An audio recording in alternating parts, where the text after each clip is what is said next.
بسم اللہ الرحمن الرحیم الحمدللہ رب العالمین والصلاة والسلام علی سید الانبیاء والمرسلین نبینا و مولانا محمد وعلی آلہ وصحبہ اجمعین اما بعد قال تعالی فی کتابہ المجید والفرقان الحمید اعوذ باللہ من الشیطان الرجیم بسم اللہ الرحمن الرحیم وَإِذَا سَأَلَكَ عِبَادِي عَنِّي فَإِنِّي قَرِيبٌ أُجِيبُ دَعْوَةَ الدَّاعِ إِذَا دَعَانِ فَلْيَسْتَجِيبُوا لِي وَلْيُؤْمِنُوا بِي لَعَلَّهُمْ يَرْشُدُونَ وقال تعالى ادعوا ربكم تضرعا وخفيا إنه لا يحب المعتدين وعن النبي صلى الله عليه وسلم قال ليس شيء أكرم على الله من الدعاء وقال في مقام آخر الدعاء مخ العبادة أو قال الدعاء هو العبادة صدق اللہ العظیم وصدق رسولہ النبی الکریم۔ میرے محترم بھائیوں، بزرگوں اور دوستوں، اللہ کا فضل ہے، رمضان المبارک کا مہینہ پوری عافیتوں کے ساتھ ہمارے سامنے ہے اور پلک جھپکتے ہی 2 ہفتے گزر چکے ہیں۔ گزرے ہوئے ایام میں جو کوتاہیاں ہوئیں اللہ ان کو معاف فرمائے اور آنے والے دنوں کی قدر کی توفیق نصیب فرمائے۔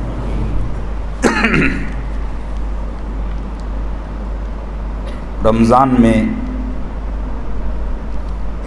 بیان کے لیے اور دیگر مشاغل کے لیے تیاری کا وقت نہیں ہوتا، تو ایسے ہی آج بھی، بلکہ کل دوپہر سے میں سوچ میں تھا کہ کیا جمعہ میں کہا جائے، کیا جمعہ میں کہا جائے،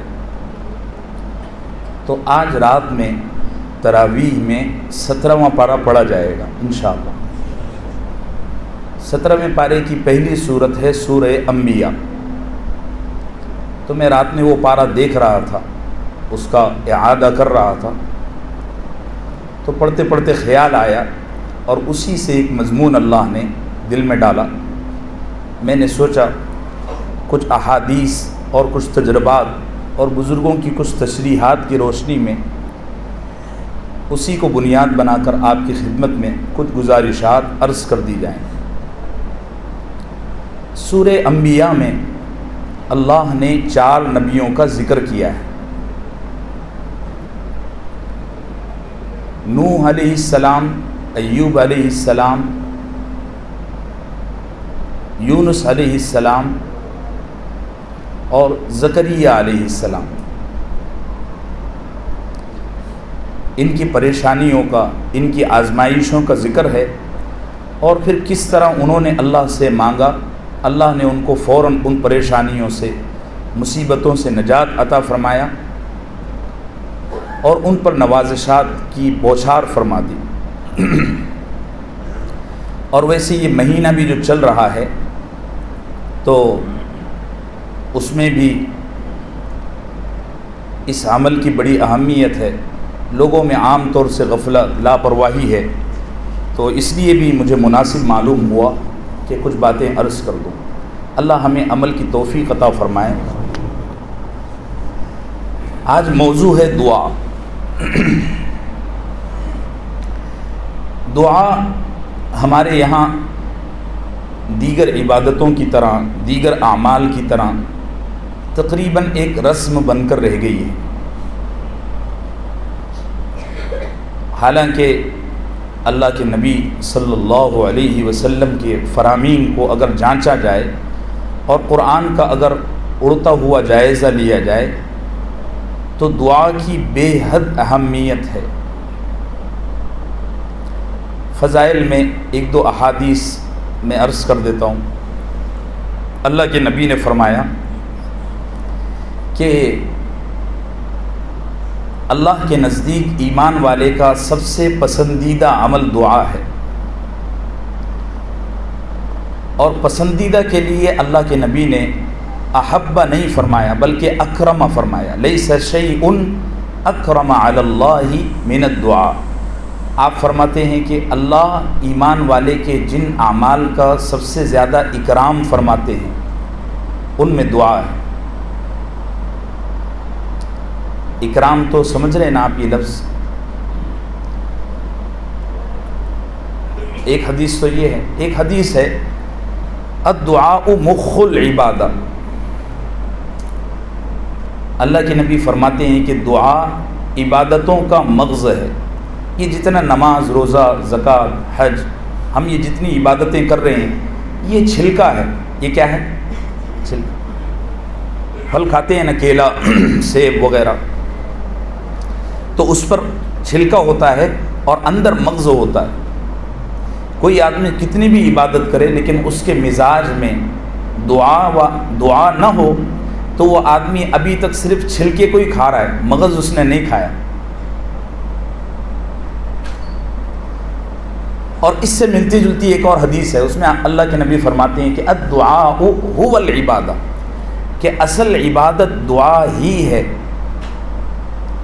یہ جو عبادتیں ہم کر رہے ہیں، نماز، روزہ، حج، یہ سارا کا سارا عبادت ہے، اور اس کی اصل، اس کی بنیاد، اس کی بیس کیا ہے؟ دعا۔ مجمع میں جو بیٹھے ہوئے حضرات ہیں، میں اپنے آپ سمیت ایک سوال پوچھتا ہوں کہ کتنے لوگ ہیں ایسے جنہوں نے پچھلے سال بھرے میں تنہائی میں دعا مانگی ہو، باقاعدہ دعا مانگی ہو؟ جائزہ لیں، میں کوئی سوال نہیں پوچھ رہا ہوں۔ اچھا، ایک تو ہوتا ہے نا غم آ گیا، تکلیف آ گئی تو بڑے رونے دھونے اور مسجدوں میں چکر اور دعا کرنے کروانے وغیرہ۔ ایک یہ ہے جو لوگ خوشحال ہیں، جن کا کاروبار اچھا خاصا ہے، جی ایس ٹی وغیرہ سب دے رہے ہیں، ٹھیک ٹھاک چل رہا ہے، اس طرح کے لوگ اپنا جائزہ لیں کہ وہ پچھلے سال بھرے میں اللہ سے کتنی مرتبہ تنہائی میں دعا انہوں نے مانگی ہے۔ خوشحال لوگوں کی بات کر رہا ہوں، جو غمگین ہیں وہ تو ٹھیک ہے، ان کو تو آنا ہی ہے، اور اللہ کے سوا چارہ بھی کیا ہے۔ بہت سارے لوگ عبادت وغیرہ کا بڑا اہتمام بھی کرتے ہیں، لیکن ان کی یہاں دعا کی بڑی کمی ہے۔ اللہ کے نبی صلی اللہ علیہ وسلم نے جب بھی کوئی نیک عمل کیا نا، آپ دیکھو، جب بھی کوئی نیک عمل کیا یا کوئی بھی کام کیا تو اس کی انتہا میں دعا کو ملایا۔ جیسے نماز پڑھی تو اس کے بعد دعا، روزہ رکھا تو فرمایا افطار کے وقت روزے دار کی دعا قبول ہوتی، کیونکہ افطار روزے کی انتہا ہے، دعا کو ملا دیا۔ حج میں فرمایا عرفات میں بندہ جو بولتا ہے فرشتے اس کو بیٹھ کر لکھتے ہیں، اور اپنے وطن واپس لوٹے تب تک اس کی ساری دعائیں، سارے سوال اللہ قبول فرماتے ہیں۔ تو حج کے ساتھ دعا کو ملائے۔ کوئی بھی عبادت آپ دیکھ لو، اللہ کے نبی نے اور شریعت نے ہر عبادت کے ساتھ دعا کو ملایا۔ پتہ چلا کہ ہر عبادت چھلکا ہے اور اس کے اندر دعا اس کا مغز ہے، جس کو ہم کم علمی کی وجہ سے، ناسمجھی کی وجہ سے، یا کہیے اللہ سے تعلق کی کمی کی وجہ سے چکھتے بھی نہیں ہیں، چھوڑ دیتے ہیں۔ ہمارے یہاں نمازوں میں جو دعا کی جاتی ہے، یہ دعا کی نہیں جاتی، پڑھی جاتی ہے۔ امام صاحب سلام پھرتے ہیں، میں خود بھی نماز پڑھاتا ہوں، اللہم انت السلام ومنک السلام الیک یرجع السلام تبارک یا ذی الجلال والاکرام آخر دعوانا ان الحمد۔ یہ دعا پڑھنا ہے، یہ دعا کرنا نہیں ہے۔ کتنے لوگ ہیں جب یہ دعا پڑھی جاتی ہے وہ آمین بھی نہیں کہتے، ایسے ایسے دیکھ رہے ہو، نہیں اس میں استحضار ہوتا ہے، نہ اللہ کی ذات کی عظمت ہوتی ہے، کچھ نہیں۔ امام صاحب نے پڑھا، لوگوں نے آمین کہا، نہیں کہا، فوراً نکل گئے۔ ایک ہے دعا مانگنا، کرنا، بات سمجھ رہے میرے عزیز؟ آپ دیکھو نا قرآن نازل ہوا تو پہلی وحی کیا تھی؟ بولو بولو، اقرأ بسم ربک الذی خلق۔ قرآن نازل ہونا شروع ہوا، 30 پارے نازل ہوئے۔ جب اللہ کے نبی نے قرآن کو ترتیب دیا، یہ جو قرآن لکھا ہوا ہے، پرنٹ ہمارے یہاں چھپا ہوا ہے، قرآن اس ترتیب پر نازل نہیں ہوا، قرآن نازل ہوا اقرأ سے۔ تو نازل ہونے کی ترتیب کے اعتبار سے اگر قرآن کو چھاپا جائے تو پہلی سورت کیا ہونی چاہیے؟ اقرأ۔ لیکن ہم قرآن میں کیا دیکھتے ہیں؟ بولو بولو، سورہ فاتحہ۔ الحمدللہ، معلوم ہوا اب سورہ فاتحہ کیا ہے؟ سورہ فاتحہ دعا ہے، دعا ہی تو ہے۔ تو میرے عزیزو، دعا کا اہتمام کرو، اور اس کے بڑے فضائل ہیں۔ فضائل کا باب تو بہت وسیع اور پھیلا ہوا ہے۔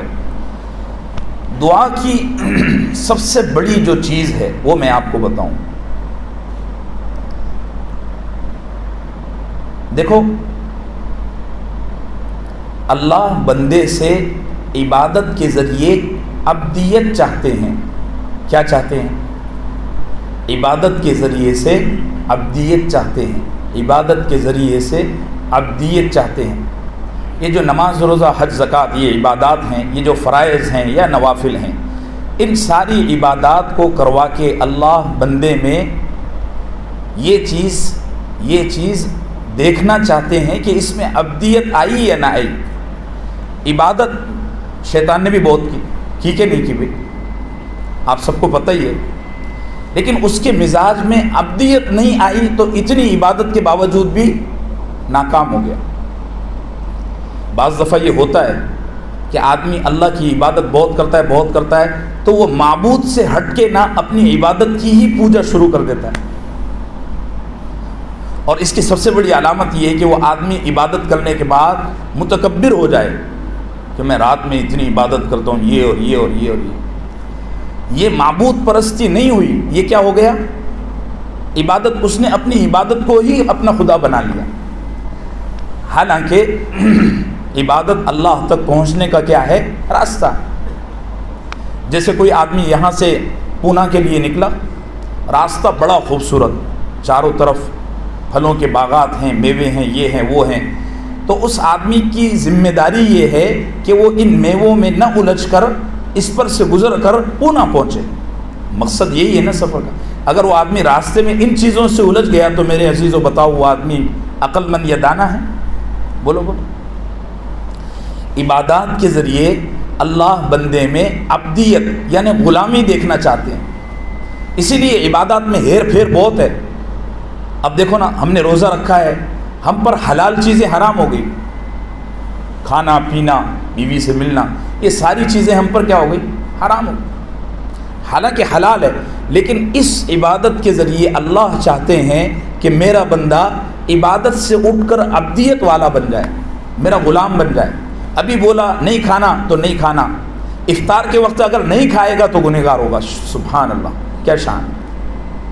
کوئی آدمی عبادت کے وقت بولے نہیں جی نہیں میں نہیں کھانا، میں نے اللہ کی ابھی اور عبادت کرنا ہے، نہیں حضرت آپ کا روزہ نکل رہا ہے، مکروہ ہو رہا ہے۔ تو عبادات کی روح ہے عبدیت، اور دعا اس شان کو، اس مقام کو پانے کا سب سے بڑا ذریعہ ہے۔ آدمی کو یعنی اللہ کے نبی صلی اللہ علیہ وسلم کی عبدیت آپ دیکھیے، صحیح حدیث میں آتا ہے کہ اللہ کے نبی صلی اللہ علیہ وسلم کا جوتے کا تسمہ بھی ٹوٹتا تھا نا تو اللہ کے نبی دعا مانگتے تھے۔ ہمارے سامنے آج مصیبتوں کا دہانہ کھلا ہوا ہے، لیکن ہم اللہ سے مانگنے کو تیار نہیں۔ سارے مسلمان ایک ہی بات کہتے ہیں، امریکہ جیسا بن جاؤ تو کامیاب ہو جاؤ۔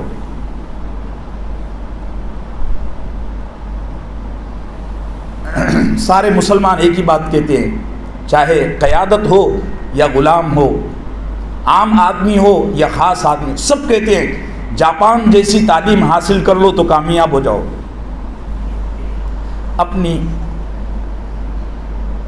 اپنی شناخت ہی بھول گئے۔ ٹھیک ہے، اسباب کے درجے میں وہ بھی چیز ہے، ہم اس کی نفی، اس کا انکار نہیں کر رہے۔ اللہ نے دنیا میں بھیجا ہے تو روح اور بدن کے ساتھ بھیجا ہے۔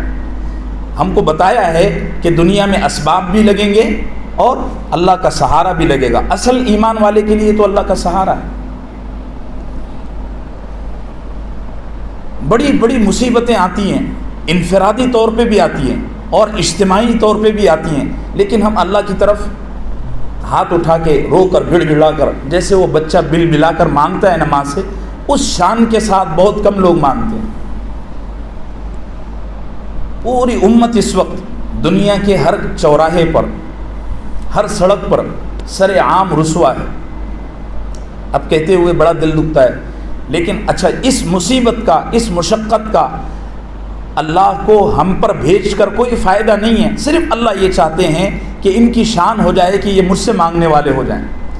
صبح سیرت النبی میں غزوہ بدر کا تذکرہ چل رہا ہے، آپ دیکھنا، حالانکہ اللہ کے نبی صلی اللہ علیہ وسلم کو اللہ نے بدر میں نکلتے وقت ساری بشارتیں بتا دی تھی کہ تم اس جنگ پر جا رہے ہو، اس غزوے پر جا رہے ہو، تم کو فتح ملے گی، اور اللہ کے نبی کو سب پتہ تھا۔ لیکن اس کے باوجود جب غزوہ بدر کا لاسٹ مومن آیا نا، تو اللہ کے نبی نے ایسا مانگا کہ وہ جو عریش تھا جہاں اللہ کے نبی دعا فرما رہے تھے، اس کے آس پاس انصار صحابہ اور ابو بکر صدیق جو کھڑے ہوئے تھے، وہ اللہ کے نبی کے مانگنے کو دیکھ کر رو پڑے۔ آپ مانگتے تھے اور اس قدر جلال میں اور اس قدر توجہ میں اور اس قدر انابت میں تھے کہ آپ کی یہاں رکھی ہوئی چادر بار بار گر جاتی، ابو بکر صدیق اٹھا کے ڈالتے، حالانکہ پتہ ہے اگلے چند گھنٹوں میں کفر کا سر پھوڑنا ہے، پھٹنا ہے، ختم ہونا ہے۔ ہمارے پاس تو نہ کوئی بشارت ہے، نہ کوئی نظارت ہے، لیکن اس کے باوجود ہمارا دل کبھی دعا مانگنے پر آمادہ نہیں ہوتا۔ وجہ اس کی ہے کہ اللہ سے تعلق بڑا کم ہے، تعلق بڑا کم۔ اللہ ہم کو نصیب فرمائے۔ اول تو مانگنا نہیں ہوتا، پھر جو لوگ مانگتے ہیں وہ ڈھنگ سے نہیں مانگتے۔ اصل میں اس پر بات کرنے لگا ہوں، جو مانگتے ہیں وہ ڈھنگ سے نہیں مانگتے۔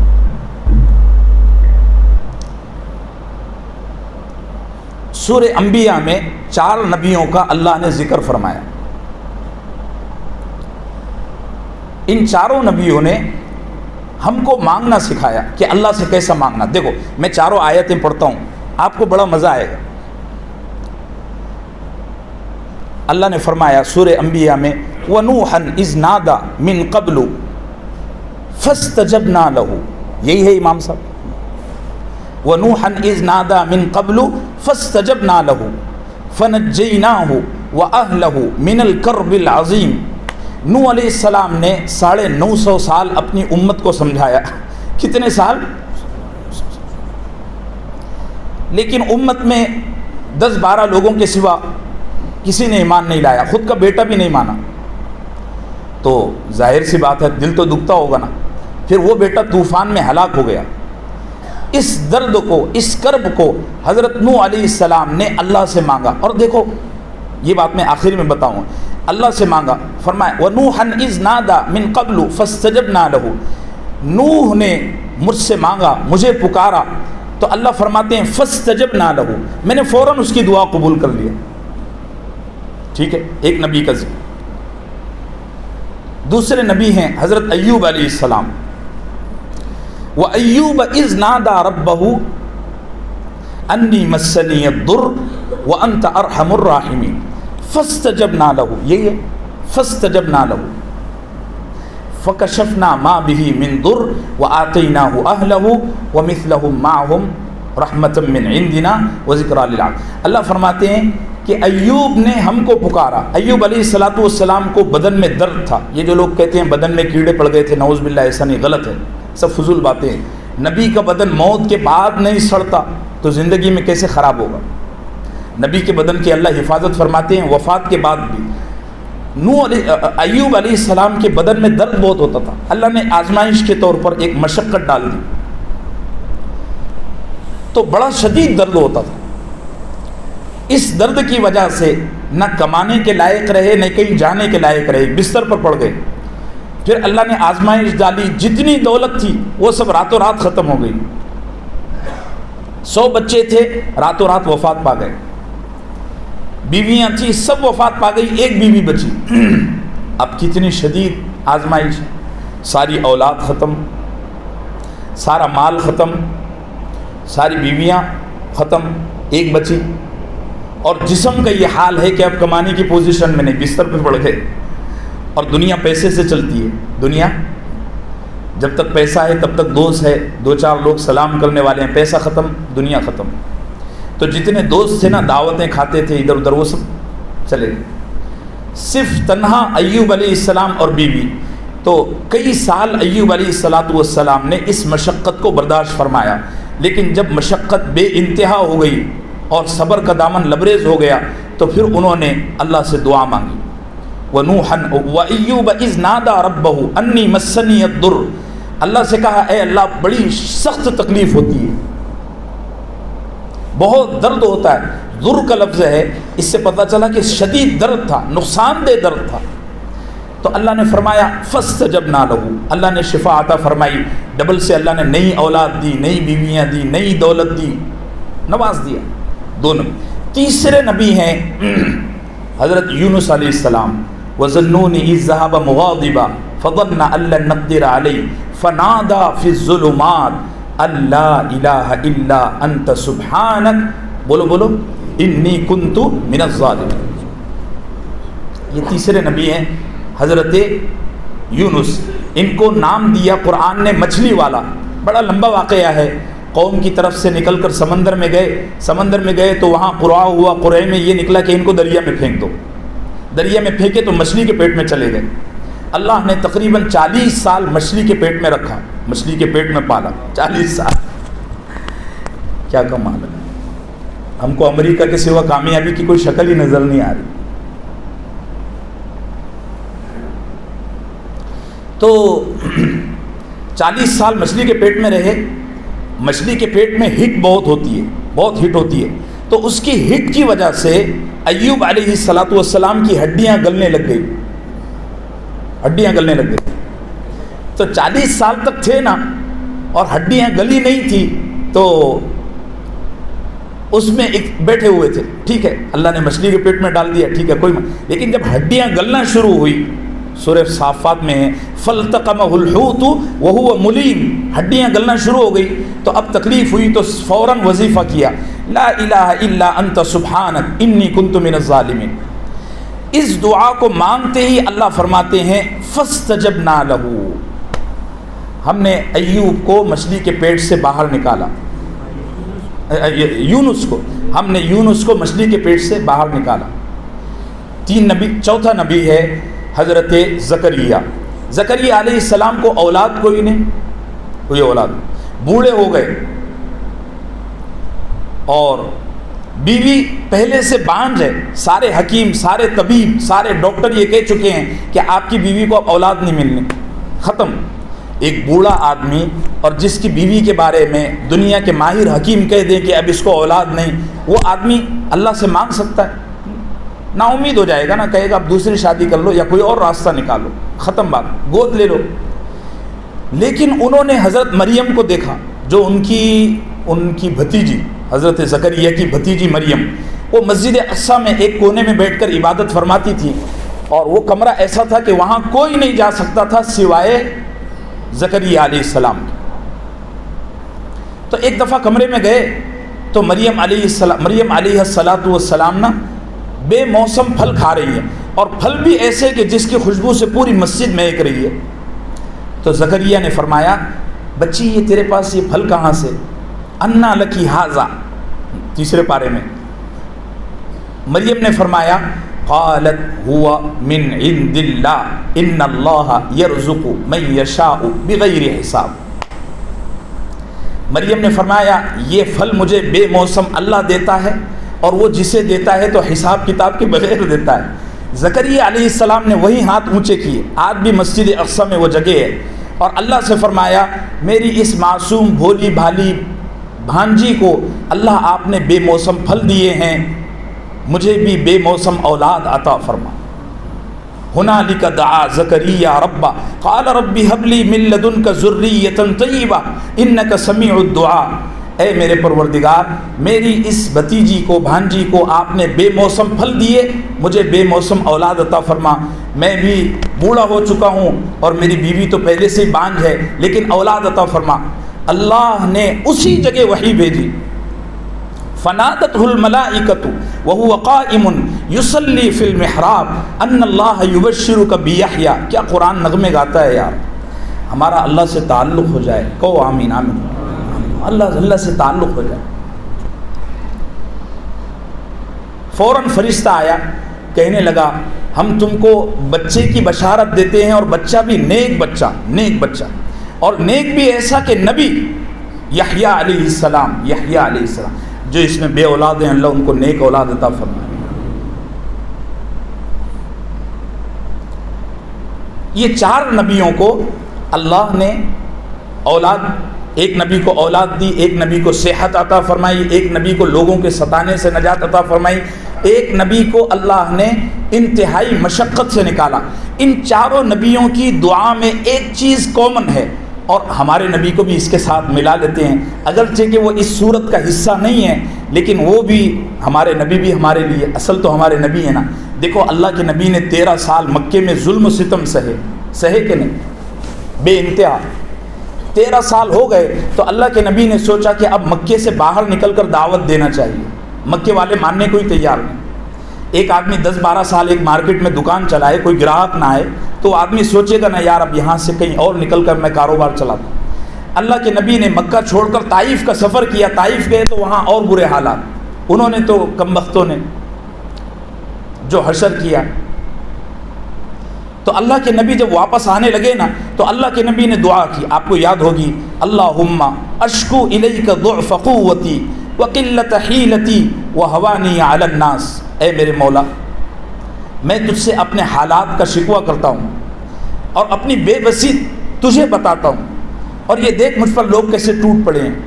یہ 5 نبیوں کا تذکرہ ہم کو دعا کرنے کا طریقہ بتا رہا ہے کہ کس طرح اللہ سے مانگو. ہاں جی, میں جناب کے پاس جاؤں اور ان سے بولوں جناب میرا مدرسہ ہے, چلو 5000 کی رسید بناؤ, یہ بنائیں گے؟ بولو. بولیں گے کیا بدتمیز آدمی ہے یار, مانگنے کا بھی سلیقہ نہیں. دیں گے آپ؟ نہیں. تو مانگنے کا ایک سلیقہ ہوتا ہے, ایک طریقہ ہوتا ہے. اگر حالانکہ اللہ کی ذات بے نیاز ہے, وہ جسے جیسے چاہے نواز دے, لیکن ان نبیوں کے طریقے میں اللہ نے برکت اور خیر رکھی ہے. یہ 5 نبیوں کا ذکر ہم کو بتا رہا ہے کہ اللہ سے اس طرح مانگو گے تو اس کے فوراً بہت جلد نتائج آئیں گے. دیکھو یہ 5 نبیوں نے اللہ سے مانگنے میں پہلی چیز ہمیں یہ سکھائی کہ آپ اپنے قصوروں کا, اپنی کمیوں کا اعتراف کرو, مانو کہ اے اللہ ہم گنہگار ہیں. حالانکہ انبیاء گناہ سے پاک ہوتے ہیں, لیکن یونس علیہ السلام نے کیا فرمایا؟ لا الہ الا انت سبحانک انی کنت من الظالمین. اللہ میں بڑا ظالم ہوں, لیکن تیری ذات میرے اس ظالمانہ رویے کو نہیں دیکھے گی, تو بخشنے والا, نوازنے والا ہے. انی کنت من الظالمین. ٹھیک ہے, تو پہلی چیز ہے اپنے گناہوں کا. میں ہمیشہ لوگوں سے کہتا ہوں اگر کوئی دعا قبول نہیں ہو رہی ہو نا, تو پہلے 10-12 دن اللہ سے صرف توبہ مانگو, اللہ ہم کو معاف کر دے. گناہوں کا بوجھ دعاؤں کو اوپر نہیں اٹھنے دیتا. گناہوں کا بوجھ دعاؤں کو اوپر, آپ ظلم کرتے ہو, بد اخلاقی سے پیش آتے ہو, عبادات میں کمی ہے, اتنے گناہ آپ کے سر پر ہیں, تو اللہ آپ کی کیسے سنے گا اور کیسے جواب دے گا؟ تو پہلے کیا کرنا ہے؟ توبہ کرنا ہے, اپنے گناہوں کا, اپنی کمیوں کا اعتراف کرنا ہے. دوسرے نمبر پر اللہ کے سامنے اپنے احوال کی شکایت رکھنا ہے کہ اے اللہ یہ پریشانی ہے, یہ حالت ہے, تو سب جانتا ہے. ایک بچے کی طرح مانگو اللہ سے, آرڈر مت دو. دعا میں جتنا تضرع, جتنا جھکاؤ, جتنی عاجزی, جتنی فدائیت رہے گی, اللہ اتنا زیادہ تمہاری دعا کو قبول کرے گا انشاءاللہ. 2 چیزیں, پہلی چیز کیا؟ اپنے قصور کا اعتراف, اور دوسری چیز جی جھکاؤ, عاجزی, اللہ کی ذات کی بڑائی. تیسری چیز ہے اللہ کی بڑائی کا اور اللہ کی عظمت کا یقین. بہت سارے لوگ اللہ سے دعا مانگتے ہیں لیکن فارمیلٹی پوری کر رہے ہیں. ان کو اس چیز کا یقین 100% نہیں ہے کہ کہ یہ کام صرف اللہ ہی کر سکتا ہے اور بغیر اسباب اور سہاروں کے کر سکتا ہے، یقین نہیں، مانگ رہے ہیں بس سرسری۔ یہ تین چیزیں جب آئیں گی تو انشاءاللہ دعا بہت جلد قبول ہوگی، دعا بہت جلد قبول ہوگی، اور اللہ جو مانگا ہے اس سے بڑھ کر عطا کریں گے۔ اب میں جن لوگوں کی دعا قبول نہیں ہوتی ان کو بیان کر دیتا ہوں، جن لوگوں کی دعا قبول نہیں ہوتی ان کو بیان کرتا ہوں۔ لا انا للہ و انا الیہ راجعون۔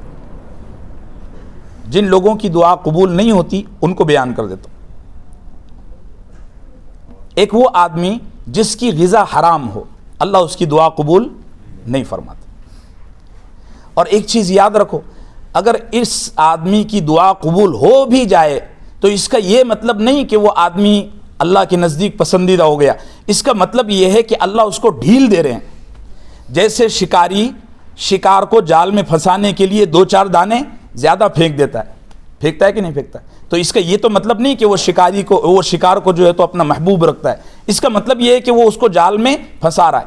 ایسی اللہ حرام خور کو اگر اس کی دعا کو قبول کرتا ہے نا تو اس کا یہ مطلب نہیں کہ وہ اللہ والا بن گیا، اس کا مطلب یہ ہے کہ وہ جال میں پھنس رہا ہے۔ پہلا آدمی ہے جس کی دعا قبول نہیں ہوتی جو حرام خور ہے۔ دوسرا آدمی جو دوسروں کا برا چاہتا ہے، اللہ اس کی دعا قبول نہیں کرتے۔ دعا کے لیے بیٹھا اور دل میں خیال لا رہا ہے وہ میرا جو پڑوسی ہے نا، اللہ اس کو مت دینا، بس مجھے ہی دے دے۔ اس خیال کے ساتھ، اس بد دماغی کے ساتھ اللہ سے مانگو گے نا، خالی ہاتھ آؤ گے، ہمیشہ مایوس رہو گے۔ اللہ سے مانگو، اللہ سب کو نواز دے، سب کو ہدایت دے دے، سب کو رزق دے دے، میرے پڑوسی کو بھی نواز دے، جن سے مجھے غصہ ہے ان کو بھی نواز دے، ان کی بھی مغفرت کر دے۔ دیکھو اللہ نے سورہ فاتحہ میں اہدنی الصراط المستقیم نہیں سکھایا کہ اللہ صرف مجھے ہدایت دے، فرمایا یوں کہو اہدنا الصراط المستقیم، اللہ ہم سب کو ہدایت دے۔ تو جب مانگو سب کے لیے مانگو، اللہ ان کو بھی دیں گے اور آپ کو بھی دیں گے۔ بھئی پیچھے والوں کو آواز آ رہی ہے؟ تو دوسرا وہ آدمی جو دوسروں کا برا چاہے، اللہ اس کی دعا قبول نہیں فرماتے۔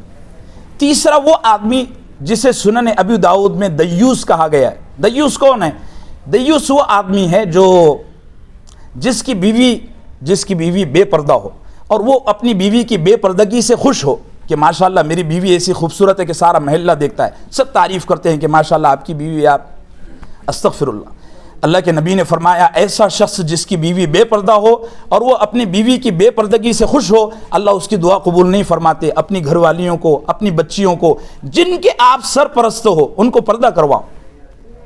مجموعی طور پر امت کی جو دعائیں قبول نہیں ہوتی اس کی وجہ ایک یہ بھی ہے کہ بڑی بے حیائی پھیل گئی۔ اب یہ موضوع نہیں ہے، آپ اس کو ذرا سیریس لیجئے۔ تیسرا وہ آدمی جو جلد باز ہے، دعا مانگتا ہے اور مسجد سے باہر نکلتے سے برابر لوگوں سے کیا کہتا ہے، یار 20 سال سے دعا کر رہا ہوں اللہ قبول ہی نہیں کرتے، مولانا لوگ فضول تقریریں کرتے۔ ایسے آدمی کی اللہ دعا قبول نہیں فرماتے۔ اللہ کے نبی نے فرمایا ہے جو آدمی اللہ سے دعا میں جلد بازی کرتا ہے اور لوگوں کے سامنے اللہ کی برائی بیان فرماتا ہے، اللہ اس کی دعا قبول۔ اللہ کی مصلحت ہے، میں اگر اللہ سے دعا کروں اللہ مجھے اس ملک کا پرائم منسٹر بنا دے، اللہ کے لیے کوئی مشکل نہیں ہے، اگلے چند گھنٹوں میں مجھے یہاں سے اٹھا کر ملک کی صدارت پر بٹھا دے، کوئی مشکل ہے؟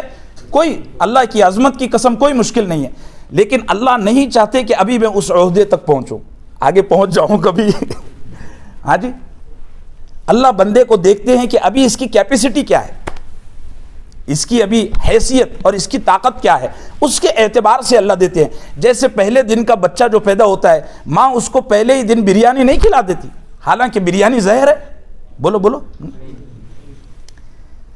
لیکن اس کی حیثیت ابھی نہیں ہے۔ تو اللہ بندے کو اس کی حیثیت، اس کی قوت، اس کی کیپیسٹی دیکھ کر اس پر نوازشات کا دروازہ کھولتے ہیں۔ ایک وقت لگتا ہے، ایک پروسیس ہوتا ہے۔ بہت سارے لوگ اللہ سے دعا کرتے ہیں، فوراً لوگوں میں آ کر غیبت برائی بیان کرتے ہیں کہ اللہ میری دعا قبول نہیں فرماتے۔ اور آخری چیز، اللہ غافل دل کی دعا قبول نہیں فرماتے۔ بیٹھا ہے اللہ دے دے، دینا ہے تو دے دے، نہیں بھی دیا تو بھی چلے گا، اس طرح کے آدمی کو اللہ نہیں دیتا۔ دیکھو ایک قصہ آپ کو سناتا ہوں، اس قصے کے ذریعے شاید آپ کے دل میں بات اتر جائے۔ غافل دل کی اللہ دعا قبول نہیں فرماتے۔ حضرت خواجہ اجمیری جانتے ہو آپ، سب راجستھان کے ہو یار، سبھی تو جانتے۔ حضرت خواجہ اجمیری رحمۃ اللہ علیہ کے مزار پر ایک فقیر 20 سال تک اللہ سے مانگتا رہا، اندھا تھا، دونوں آنکھیں، بلائنڈ تھا، 20 سال تک مانگا۔ اللہ آنکھیں دے دے آنکھیں دے دے آنکھیں دے دے، 20 سال تک دعا قبول نہیں ہوئی۔ اس درگاہ پر ابراہیم لودھی کا آرمی چیف حاضری دیا کرتا تھا، تو وہ اس کو 20 سال سے دیکھ رہا تھا کہ یہ روزانہ یہاں آتا ہے، اونچی آواز میں ہاتھ اٹھا اٹھا کے مانگتا ہے، لیکن ابھی تک اس کی آنکھیں نہیں آئی۔ تو وہ آرمی چیف تھا، فوجی تو فوجی ہوتا ہے، اس نے اس اندھے کے سامنے تلوار نکالی تو اس کی آواز ہوئی کھڑ کھڑ کھڑ کھڑ، وہ تلوار کی ایک آواز ہوتی، تلوار نکالی تو آواز ہوئی، تو اندھا چونکا کہ تلوار کی آواز کیوں آ رہی ہے۔ تو ابراہیم لودھی کے آرمی چیف نے کہا یہ 20 سال سے مانگ رہا ہے اور اللہ چند گھنٹوں میں دینے والا ہے، اس سے پتہ چلا کہ اس کے مانگنے میں کچھ کمی ہے، میں اندر سے حاضری اور سلامی دے کر آتا ہوں، اگر واپسی میں اس کی آنکھیں نہیں آئی نا تو میں اس کو اڑا دوں گا۔ اب وہ فقیر اندھا وہ بے قرار ہو گیا، وہ پھٹ گیا اور اللہ سے بل بلا کر کہنے لگا، اے اللہ میں تجھ سے آنکھیں 20 سال سے مانگ رہا ہوں، وہ نہیں دیا تو چل ٹھیک ہے، تو میرا سر بھی کٹوا دے رہا ہے۔ ہاں جی، وہ بہت دکھی ہو گیا اور اس نے بل بلا کے اللہ سے مانگا، اللہ نے چند لمحوں میں یعنی اس کے باہر نکلنے تک اس کی آنکھیں واپس آ گئی۔ سبحان اللہ سبحان اللہ، یہ سچا واقعہ ہے، بہت اوتھینٹک واقعہ ہے۔ تو اگلے چند لمحوں میں اس کی آنکھیں آ گئی، ساری درگاہ پر بیٹھے ہوئے لوگ حیران، اور ابراہیم لودھی کا وہ آرمی چیف جب باہر نکلا نا تو وہ بھی بڑا حیران، اس نے فوراً کہا، پہلے آرمی چیف ایسے ہوا کرتے تھے، وہ سگنل پر اس لیے نہیں کھڑے ہوتے تھے کہ 2 پیسے کسی کے زیادہ رشوت لے لیتے، تو اس نے فوراً کہا 20 سال سے جو مانگ رہا تھا نا، غفلت سے مانگ رہا تھا، بس فارمیلٹی اللہ دے دے اللہ دے دے، اب تلوار کی جھنکار سنی نا تو دل اللہ کی طرف متوجہ ہوا اور ایسا بل بلایا کہ اللہ نے 1 منٹ میں اس چیز سے نواز دیا۔ بہت سارے لوگ حرم شریف کے سامنے دعا کرتے ہیں، مسجد نبوی میں مزار اقدس پر دعا کرتے ہیں اور بار بار عمرے کر رہے ہیں، بار بار طواف کر رہے ہیں، لیکن دل میں بل بلاہٹ نہیں ہے، دل میں تڑپ طلب اور دکھ نہیں ہے، اللہ کی عظمت کا اظہار اور اللہ کی عظمت کا یقین نہیں ہے۔ 50 سال بھی مانگو گے نا نہیں ملے گا، جب اللہ سے مانگو اللہ کی عظمت، انابت، توجہ، تضرع کے ساتھ مانگو، دیکھو اللہ اگر تم کو نہیں دیں گے تو میں قیامت کے دن اللہ کے نبی سے کہوں گا اور اللہ سے کہوں گا اللہ میں ان کو دعا کے لیے کہتا تھا، آپ نے نہیں دیا تھا، کیا حکمت تھی، اللہ وہ بھی کھول دیں گے انشاءاللہ۔ میرے عزیز و بات سمجھ رہے ہو، تو دعا کا اہتمام کریں، اللہ ہم سب کو دعا والا بنائیں۔ دعا افطار کے وقت بڑی قبول ہوتی ہے، بڑی قبول ہوتی ہے۔ بہت سارے لوگ اس وقت میں ہے نا تھالے کا جائزہ لینے میں دعا بھول جاتے ہیں، تھالے کا جائزہ لینے میں دعا بھول جاتے ہیں، خود میرا بھی یہی حال ہے، اللہ ہمیں نصیب فرمائے، اللہ ہمیں نصیب فرمائے۔ دعا عبادات کا مغز ہے، دعا عبادات کا کیا ہے؟ مغز ہے۔ ساری عبادات جو ہم کر رہے ہیں یہ چھلکا ہے اور دعا اس کا مغز ہے۔ اللہ ہم سب کو مغز سے محظوظ فرمائے، لذت لینے کی توفیق نصیب فرمائے، اور بڑا مزہ آتا ہے، بڑا مزہ آتا ہے۔ آپ دعا کرو اور اللہ آپ کو آپ کی دعا کے بعد کوئی چیز دے دے تو پھر بڑا مزہ آتا ہے، بڑا اچھا لگتا ہے کہ یار دیکھو میری بھی اللہ سنتے ہیں، آتا ہے کہ نہیں بھائی؟ صلی اللہ وسلم علی نبی